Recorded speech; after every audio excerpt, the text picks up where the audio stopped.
قرآن حکیم، سیرت النبی صلی اللہ علیہ وآلہ وسلم، احادیث مبارکہ، فقہی مسائل کا بیان اور بہت کچھ انشاءاللہ تعالی جید علماء کرام کے ساتھ۔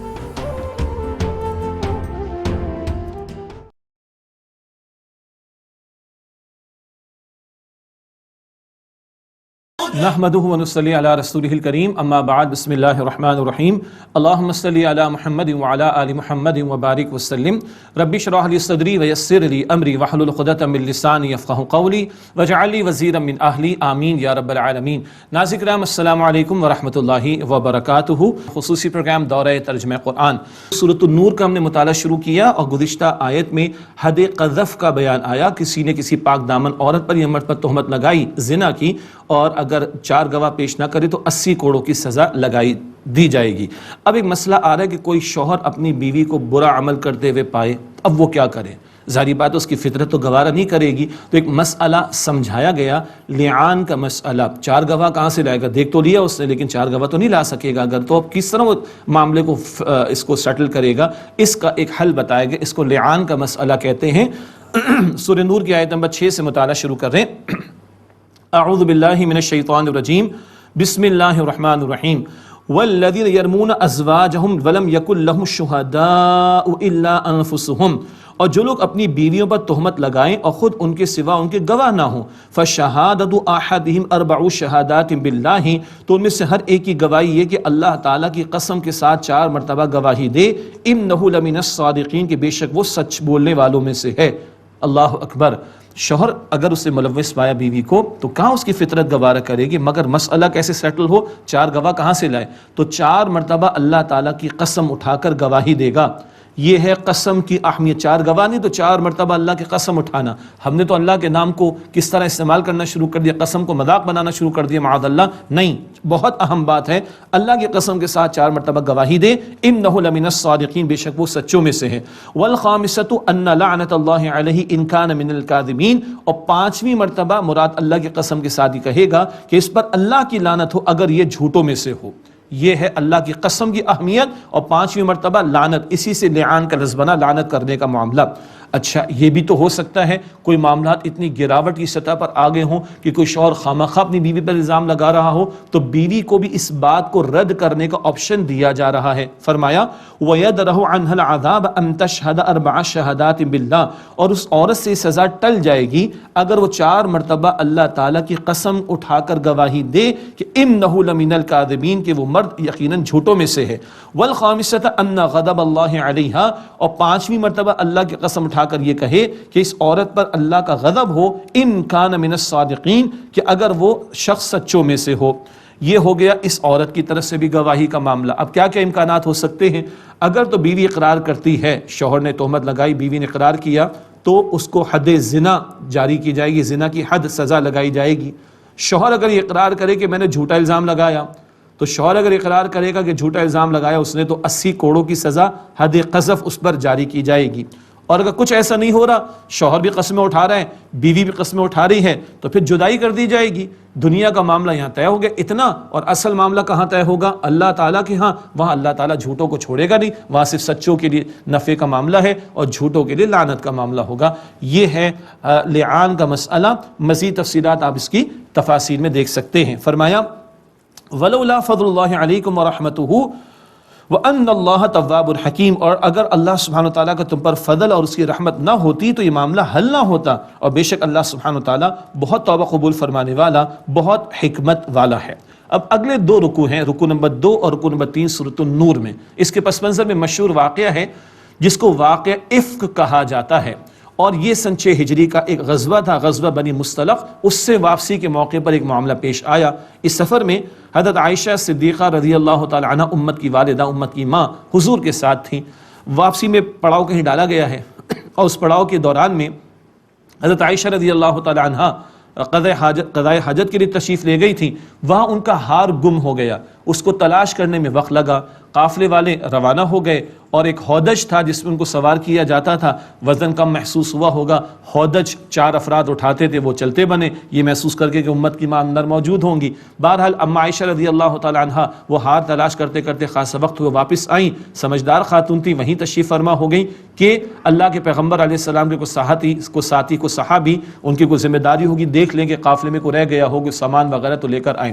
صحابی تھے صفوان المعطل رضی اللہ تعالی عنہ، وہ تشریف لائے ہیں اور انا للہ و انا الیہ راجعون بھی پڑھا کہ امت کی ماں یہاں پر موجود ہیں۔ بہرحال انہوں نے اونٹ پر سوار کیا، اور کچھ اور بھی مکالمہ جو احادیث مبارکہ میں ہمیں ملتا ہے کہ اما عائشہ رضی اللہ تعالی عنہ نے ان کو دیکھ کر اپنے چہرے کو نقاب سے پورا چھپایا ہے، میں نے اپنے چہرے کو اس چادر سے چھپا لیا، یہ الفاظ بھی ہمیں حدیث مبارک میں ملتے ہیں۔ بہرحال اما عائشہ رضی اللہ تعالی عنہ کو لے کر حضرت صفوان چلے، اور اب منافقین کے ٹولے کو اور ان کا سردار عبداللہ بن ابی معاذ اللہ ثم معاذ اللہ اس نے تہمت لگا دی، برائی کی تہمت لگا دی۔ یہ ہے پس منظر جس میں یہ آیات آئی۔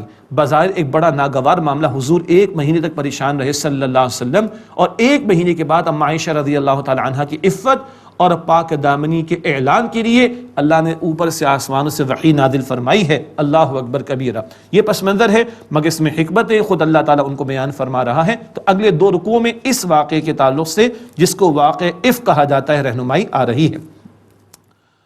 ارشاد ہوا ان الذین جاءوا بالافک عصبۃ منکم، بے شک جو لوگ بڑا بہتان لائے تمہیں میں سے وہ ایک جماعت ہے، منافقین کا ٹولہ۔ لا تحسبوا شرا لکم، تم اسے اپنے لیے برا گمان نہ کرو، بل ہوا خیر لکم، بلکہ وہ تمہارے لیے بہتر ہے۔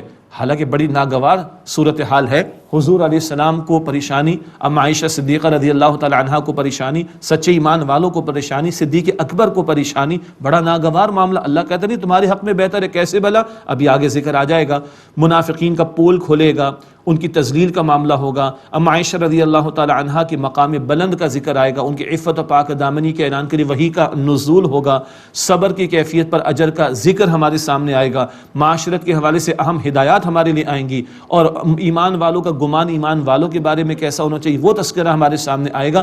یہ بہت کچھ خیر ہے اس ایک واقعے کے نتیجے میں اللہ فرمائے کہ تمہارے سامنے آئے گا، بل ہوا خیر لکم، بلکہ وہ تمہارے لیے بہتر ہے۔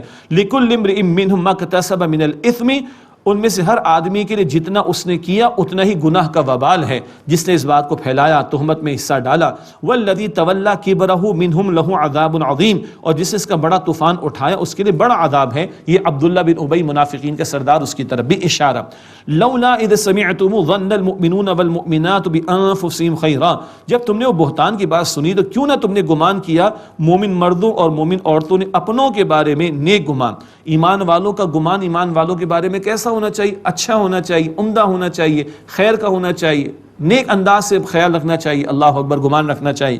وقالوا ھذا افک مبین، اور کیوں نہ انہوں نے کہا کہ یہ تو سری یعنی واضح بہتان ہے، اچھا گمان رکھتے، وہ بھی امت کی ماں کے بارے میں، اور کہنا چاہیے تھا یہ تو واضح بہتان لگایا گیا ہے۔ لولا جاءوا علی باربعۃ شہداء، وہ کیوں نہیں لائے اس پر 4 گواہ؟ حد قذف کا ذکر آیا تھا نا، 4 گواہ کیوں نہیں لے کر آئے؟ فَإِذْ لَمْ يَأْتُوا بِالشُّهَدَاءِ فَأُولَٰئِكَ عِندَ اللَّهِ هُمُ الْكَاذِبُونَ، پس جب وہ گواہ نہیں لائے تو اللہ تعالیٰ کے نزدیک وہی جھوٹے ہیں۔ ایک خاتون اور وہ بھی امت کی ماں ہو، اللہ اکبر کبیرہ، ایک خاتون کی آبرو کی اہمیت کا اندازہ کیجئے، پہلے بھی ذکر آیا، پھر کر رہا ہوں، پھر آئندہ دوبارہ ذکر آئے گا انشاءاللہ۔ وَلَوْلَا فَضْلُ اللَّهِ عَلَيْكُمْ وَرَحْمَتُهُ فی الدنیا والآخرہ، اگر تم پر دنیا اور آخرت میں اللہ کا فضل اور اس کی رحمت نہ ہوتی، لمسکم فیما افضتم فیہ عذاب عظیم، تو اس معاملے کے باعث جس کا چرچا تم نے کیا تھا تم پر ضرور بڑا عذاب آ جاتا۔ تمہاری زبانوں پر ایک بات آ رہی، اگر اللہ کا فضل نہ ہوتا تو کیا سے کیا نہ تباہی تمہارے لیے آ جاتی۔ اس قدر اللہ تعالیٰ کا غضب بھڑک رہا ہے۔ آپ اندازہ کریں ایک خاتون کی آبرو کا معاملہ کس قدر اہم ہے، جو چاہے انگلی اٹھا لے، جو چاہے الزام تراشی کر دے ہمارے معاشرے کے اعتبار، جو چاہے اسکینڈل کھڑا کر دے، بدکاری کی تہمت لگا دے۔ انا للہ و انا الیہ راجعون، اللہ ہمیں سمجھا رہا ہے۔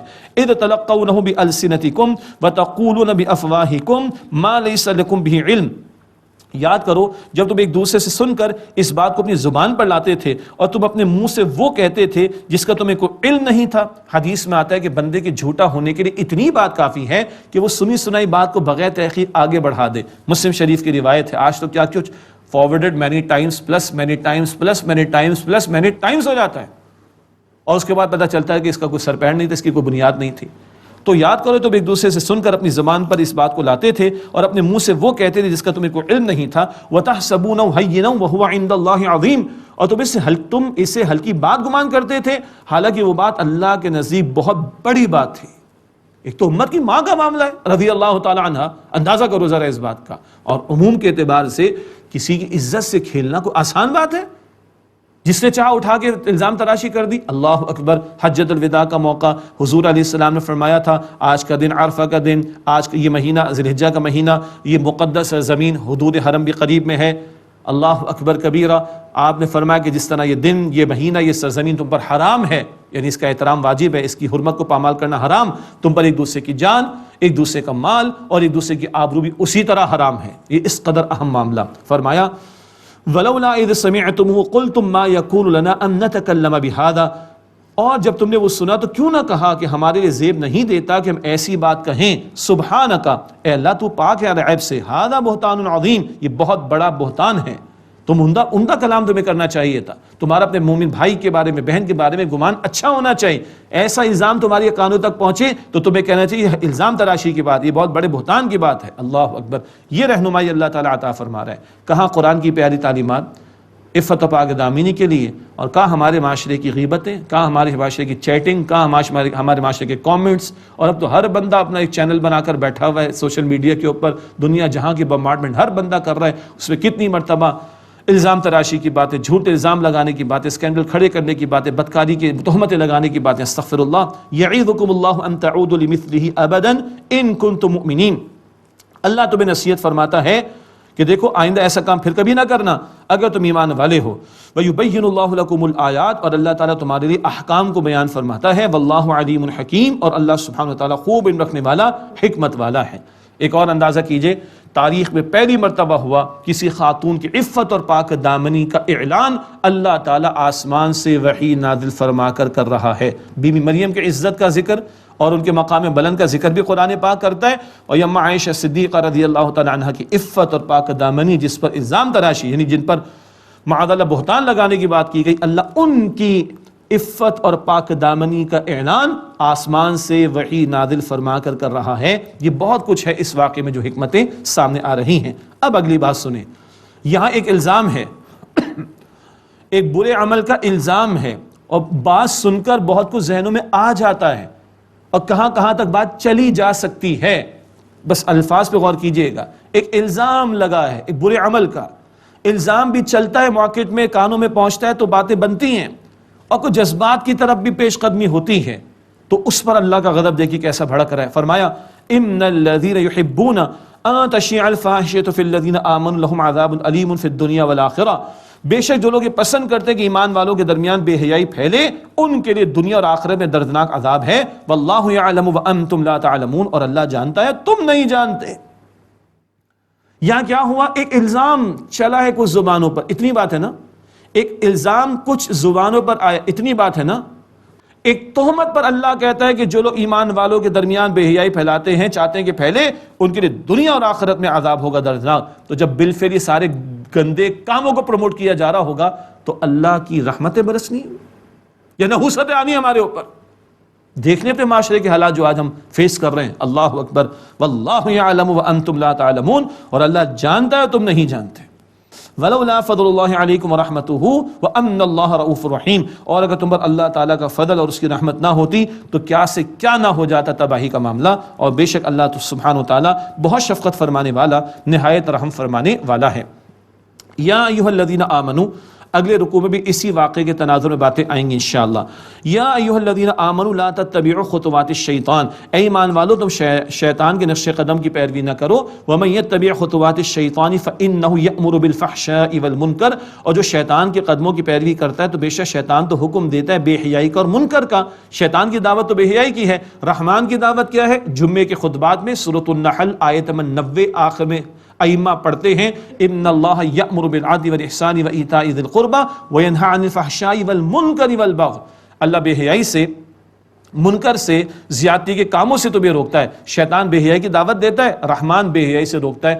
چوائس از آرس، ہم طے کریں کہ رحمان کی یا شیطان کی کس کی ماننی ہے. سادہ سی بات ہے، سچی سی بات ہے، رحمان کی ماننی تو شیطان کی تو نہیں ماننی چاہیے. اللہ شیطان کے حملوں سے ہماری حفاظت فرمائے. ارشاد ہوا وَلَوْلَا فَضْلُ اللَّهِ عَلَيْكُمْ وَرَحْمَتُهُ مَا زَكَىٰ مِنْكُمْ مِنْ أَحَدٍ أَبَدًا، اور اگر تم پر اللہ کا فضل اور اس کی رحمت نہ ہوتی تو تم میں سے کوئی ایک آدمی بھی پاک نہیں رہ سکتا تھا. وَلَٰكِنَّ اللَّهَ يُزَكِّي مَن يَشَاءُ، اور لیکن اللہ جسے چاہتا ہے تزکیہ عطا فرماتا ہے. سچی بات ہے، کسی کی برائی علم میں بھی آ جائے نا تو اللہ کا شکر ادا کرے کہ میری چھپی ہوئی ہے، میری اللہ نے واضح نہیں کر دی لوگوں کے سامنے.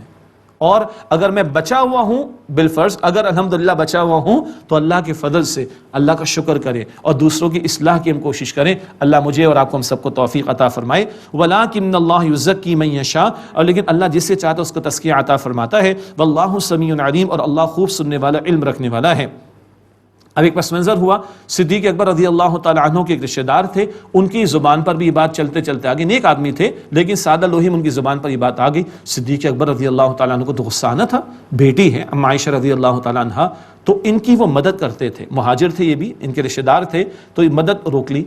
اللہ تعالیٰ نے کیا آیت عطا فرمائی، اور یہ صدیق اکبر ہی کا کردار اور طرز عمل ہے کہ دیکھیے اس کے بعد کیا ہوا. فرمایا وَلَا يَأْتَلِ أُولُو الْفَضْلِ مِنْكُمْ وَالسَّعَةِ أَن يُؤْتُوا أُولِي الْقُرْبَى وَالْمَسَاكِينَ وَالْمُهَاجِرِينَ فِي سَبِيلِ اللَّهِ، اور قسم نہ اٹھائیں تم میں سے فضیلت والے اور مال میں وسعت رکھنے والے کہ وہ رشتہ داروں کو اور مسکینوں کو اور اللہ کی راہ میں ہجرت کرنے والوں کو نہیں دیں گے. اب وہ رشتہ دار بھی تھے، مسکین بھی تھے، رائے خدا میں ہجرت بھی کی تھی. اس بات کی قسم نہ اٹھائیں فضیلت والے اور مال میں وسعت والے کہ وہ ان کی مدد نہیں کریں گے. آگے اللہ تعالیٰ کا بڑا پیارا انداز، وَلْيَعْفُوا وَلْيَصْفَحُوا، اور چاہیے کہ معاف کر دیں، درگزر کر دیں. أَلَا تُحِبُّونَ أَن يَغْفِرَ اللَّهُ لَكُمْ، کیا خدا کی قسم اپیلنگ انداز ہے اللہ کا، کیا تم نہیں چاہتے کہ اللہ تعالیٰ تمہیں معاف فرما دے؟ آپ کا میرا کیا جواب ہوگا؟ وائی ناٹ، ہم تو چاہتے ہیں کہ اللہ ہمیں معاف فرما دے. تم اگر چاہتے ہو کہ اللہ تمہیں معاف فرما دے، تم لوگوں کو معاف کرو. اللہ اکبر. ہم پڑھتے ہیں صحابہ عمل کرتے تھے، ہم سوچتے رہ جاتے ہیں صحابہ کر گزرتے تھے. دین اینڈ دیر صدیق اکبر نے معاف بھی کیا اور جو ان کی امداد پہلے کرتے تھے اس کو ڈبل کر دیا. یہ ہیں صحابہ، اور یہ ان کے صحابہ کے بھی سرتاج ہیں. کون؟ صدیق اکبر رضی اللہ تعالیٰ عنہ. صحابہ میں سب سے بڑھ کر حضرت ابوبکر صدیق رضی اللہ تعالیٰ عنہ. وہ کیا ہیں؟ وہ اس پر فوراً عمل درآمد کر رہے ہیں، معاف بھی کر رہے ہیں، ان کی امداد ڈبل کر دی. فرمایا کہ واللہ غفور رحیم، اور اللہ بہت بخشنے والا، نہایت رحم فرمانے والا ہے. پھر دیکھیے جو بہتان لگایا جاتا ہے، عزت تار کی جاتی، اس کے تعلق سے پھر اللہ عورتوں کے تعلق سے ان کی عظمت کو اور عزت کو بیان کر رہا ہے. ان الذین یرمون المحصنات الغافلات المؤمنات لعنوا فی الدنیا والآخرہ، بے شک جو لوگ پاک دامن بھولی بھالی عورتوں پر تہمت لگاتے ہیں ان پر دنیا اور آخرت میں لعنت ہے. اللہ اس قدر عزت دیتا ہے. عورت تہمت بھی لگ رہی ہے تو اللہ کہتا ہے لعنت ہے یہ تہمت کسی عورت پر لگانے والوں پر دنیا اور آخرت میں. فرمایا وَلَهُمْ عَذَابٌ عَظِيمٌ، اور ان کے لیے بڑا عذاب ہے. یوم تشہد علیہم السنتہم وایدیہم وارجلہم بما کانوا یعملون، اور جس دن ان کی زبانیں اور ان کے ہاتھ اور ان کے پاؤں ان کے خلاف گواہی دیں گے اس بارے میں جو وہ اعمال کرتے تھے. یہ تین اعضاء کی گواہی یہاں پر ہے، زبان، ہاتھ اور پیر. یہ سورہ نور کی آیت 24. حامی میں سجدہ کی آیت 21 پڑھیں گے. آنکھ، کان اور کھالیں گواہی دیں گی. 6 اعضاء ہمارے اندر سے گواہی دے رہے ہوں گے. اللہ ہم سب کے حساب کو آسان فرما دے. یومئذ یوفیہم اللہ دینہم الحق ویعلمون ان اللہ هو الحق المبین، اس دن اللہ تعالیٰ انہیں ان کا بدلہ ٹھیک پورا دے گا اور وہ جان لیں گے کہ بے شک اللہ برحق ہے، حق کو ظاہر فرمانے والا. الخبیثات للخبیثین والخبیثون للخبیثات، ناپاک عورتیں ناپاک مردوں کے لیے ہیں اور ناپاک مرد ناپاک عورتوں کے ہی لائق ہیں. والطیبات للطیبین والطیبون للطیبات، اور پاکیزہ عورتیں پاکیزہ مردوں کے لائق ہیں اور پاکیزہ مرد پاکیزہ عورتوں کے لائق ہیں. مراد کیا ہے؟ یہ اخلاقی تعلیم بیان کی جا رہی ہے. گندے کام کرنے والوں کو گندے ہی لوگ پسند آتے ہیں، خیر کے کام کرنے والوں کو خیر کے لوگ پسند آتے ہیں. ہاں کوئی برے عمل پر ہے، توبہ کر لے، اللہ معاف کر دے گا، وہ خیر والا ہو جائے گا انشاءاللہ. بٹ انڈر نارمل سرکمسٹانسز کیا ہے؟ ناپاک قسم کے اعمال کرنے والے ایک دوسرے کو پسند کرتے ہیں، خیر کے اعمال کرنے والے ایک دوسرے کو پسند کرتے ہیں. فرمایا کہ اولئک مبرؤون مما یقولون، یہ لوگ اس سے بری ہیں جو وہ کہتے ہیں. لہم مغفرۃ ورزق کریم، ان کے لیے مغفرت ہے اور عزت کی روزی ہے. اور عائشہ صدیقہ رضی اللہ تعالی عنہا اور دنیا کی بہترین چنی ہوئی عورتوں میں سے ہیں اور محمد مصطفیٰ صلی اللہ علیہ وسلم کی زوجہ محترمہ ہیں. صلی اللہ علیہ وسلم رضی اللہ تعالی عنہ، یہاں اس سے اوپر پاکیزگی کا کیا تصور ہوگا؟ ان پر تہمت کا معاملہ کس قدر گراوٹ والا معاملہ تھا جو عبداللہ بن ابی، ظاہری بات ہے نفاق میں مبتلا، تو جو نفاق کے گندے مرض میں مبتلا ہوتے ہیں وہ پاکیزہ ترین لوگوں کے بارے میں بھی اس طرح کی بات کرتے ہیں. یہ ان کے باطن کی گراوٹ جو ان کی زبانوں پر آتی ہے. اللہ نفاق سے اور گراوٹ کی ان حرکتوں سے میری آپ کی ہم سب کی حفاظت فرمائے. باقی یہ پاکیزہ لوگ تو بالکل مبرہ ہیں ان الزام تراشیوں سے جو یہ خبث باطن رکھنے والے لوگ لگا رہے ہیں. لہم مغفرت و رزق کریم، ان پاکیزہ مرد و عورتوں کے لیے مغفرت اور عزت کی روزی ہے. اگلے رکوع میں اللہ تعالیٰ معاشرت کی رہنمائی دے رہے، گھروں میں داخلے کے آداب، کسی اور کے گھر جانا اس کے آداب، اسی طریقے پر نگاہوں کی حفاظت مردوں کے لیے بھی عورتوں کے لیے بھی، اور پردے کے احکامات اور لباس کا کچھ ذکر اور زینت ایک عورت کس کے سامنے اظہار کر سکتی ہے. اب یہ بہت سارے مباحث معاشرت کے حوالے سے، گھر کے اندر کے پردے کے حوالے سے، ایک خاتون کا محرم کے سامنے آنا اس کی کیفیت کے اعتبار سے یہ مباحث اگلی آیات میں آ رہے ہیں. فرمایا بلکہ اس سے قبل ایک نقطہ ذہن میں رکھیے، یہ جتنے احکامات ابھی ہم پڑھیں گے، گھروں میں داخل ہو تو اجازت لو، نگاہوں کی حفاظت کا معاملہ ہو اینڈ سو آن، ان سب میں بڑا مقصد کیا ہے؟ زنا کے راستے بند ہو، لوگوں کی حیا محفوظ ہو، نکاح کا پاکیزہ بندھن دیا گیا اس کو مضبوط کرو، حیا کی حفاظت کا اہتمام کرو. ان بڑے مقاصد کے ساتھ ان احکامات کو سامنے رکھنا چاہیے. فرمایا یا ایھا الذین آمنوا لا تدخلوا بیوتا غیر بیوتکم حتی تستأنسوا وتسلموا علی اہلھا، اے ایمان والو تم اپنے گھروں کے سوا دوسرے گھروں میں داخل نہ ہو یہاں تک کہ اجازت لے لو اور تم ان کے رہنے والوں کو سلام کر لو. کسی اور کے گھر بندہ جا رہا ہے، نوک کرے، بیل دے، اندر سے کوئی پوچھے کون، تو یہ نہ کہے میں نہ کہے، بلکہ اپنا تعارف کرائے، سلام کرے، اور ذرا دروازے سے ہٹ کر کھڑا ہو تاکہ کوئی خاتون آ جائے، اگر مرد گیا نامحرم آ جائے تو سامنے بالکل بے پردگی کا معاملہ نہ ہو جائے. یہ آداب احادیث مبارکہ میں سکھائے گئے ہیں. یہ تو ہے دوسروں کے گھروں کا معاملہ. احادیث میں تو اپنے گھر کے بارے میں بھی بتایا گیا، بندہ اپنے گھر بھی آئے، ویسے تو آج کل لاک ہوتے ہیں دروازے، تو کچھ نہ کچھ رویہ اختیار کر لے. گاڑی پارک کی تو مسڈ کال دی جاتی ہے، معاف کیجیے گا ناظرین کرام، یا بیل دی جاتی ہے، نوک کیا جاتا ہے، اور اگر اپنے پاس چابی بھی ہے تو بندہ تھوڑا سلام زور سے کر لیتا ہے، کھانس لیتا ہے تاکہ گھر والوں کو بھی پتہ چل جائے کہ حضرت آ گئے گھر میں، بیٹا آ گیا گھر میں، بھائی آ گیا گھر میں، شوہر آ گیا گھر میں، والد آ گئے گھر میں. یہ آداب احادیث مبارکہ میں سکھائے گئے. ذالکم خیر لکم لعلکم تذکرون، یہ تمہارے حق میں بہتر ہے تاکہ تم نصیحت حاصل کرو. تو کسی کے یہاں جا رہے ہو سلام بھی کرنا ہے، اپنا تعارف بھی کرانا ہے، تمہارے حق میں بہتر ہے. فإن لم تجدوا فيها أحدا فلا تدخلوها حتى يؤذن لكم. پھر اگر اس گھر میں تم کسی کو نہ پاؤ تو اس میں داخل نہ ہو یہاں تک کہ تمہیں اجازت دے دی جائے. بغیر اجازت نہ جاؤ، اجازت دے کر داخل ہو سکتے ہو. اور آج کل تو بڑی آسانی، اسمارٹ فون ہے، موبائل فون ہے، پہلے سے اطلاع دے سکتا ہے بندہ، انٹیمیشن دے سکتا ہے. وَإِن قِيلَ لَكُمُ ارْجِعُوا فَارْجِعُوا هُوَ أَزْكَىٰ لَكُمْ، اور اگر تمہیں کہا جائے کہ لوٹ جاؤ تو تم لوٹ جایا کرو، یہ تمہارے لیے زیادہ پاکیزہ تر بات ہے. یہ نہیں ناراض نہ ہو کہ حضرت نے مجھے ٹائم نہ دیا، تو آپ کیا ٹائم لے کے گئے تھے بھائی؟ آپ انٹیمیٹ تو کر سکتے تھے. ہر بندہ مصروفیت اس کے معاملات ہوا کرتے ہیں، تو اگر وہ منع کر دیتا ہے، ملنا نہیں چاہتا، تو اس کا برا نہ ماننا، یہ واپس لوٹ جاؤ، یہ تمہارے حق میں بہتر ہے. واللہ بما تعملون علیم، اور جو تم کرتے ہو اللہ تعالیٰ خوب علم رکھنے والا ہے. اور اب تو بڑی سہولت کا معاملہ ہے نا، بندہ ٹائم لے کے، چاہے قریبی لوگ کیوں نہ ہو، لیکن مصروفیات کا معاملہ ہوتا ہے، بہت کلوز فرینڈس کیوں نہ ہو یا رشتہ دار، مصروفیات کا معاملہ ہوتا ہے، تو اطلاع اگر پہلے دے دی جائے تو زیادہ سہولت کا معاملہ ہو جائے گا انشاءاللہ. اب پبلک پلیسز کی بات آ رہی ہے.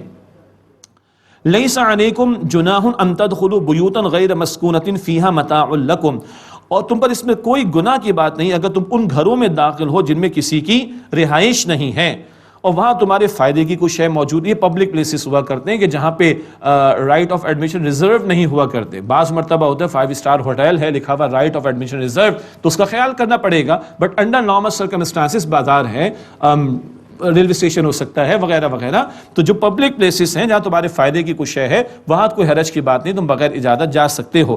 واللہ یعلم ما تبدون وما تکتمون، اور اللہ تعالیٰ خوب جانتا ہے جو تم ظاہر کرتے ہو اور جو تم چھپاتے ہو. یہ جو بڑے پیارے پیارے جملے آیات کے آخر میں آتے ہیں نا، ان کو علیحدہ سے بھی سوچنا چاہیے. تم جو ظاہر کرتے ہو اللہ جانتا ہے، تم جو چھپاتے ہو اللہ تعالیٰ جانتا ہے. ہم بچے ماں باپ سے کیا چھپا رہے ہیں، ماں باپ بچوں سے کیا چھپا رہے ہیں، شوہر بیوی سے کیا چھپا رہا ہے، بیوی شوہر سے کیا چھپا رہی ہے، بہرحال اللہ سب جانتا ہے.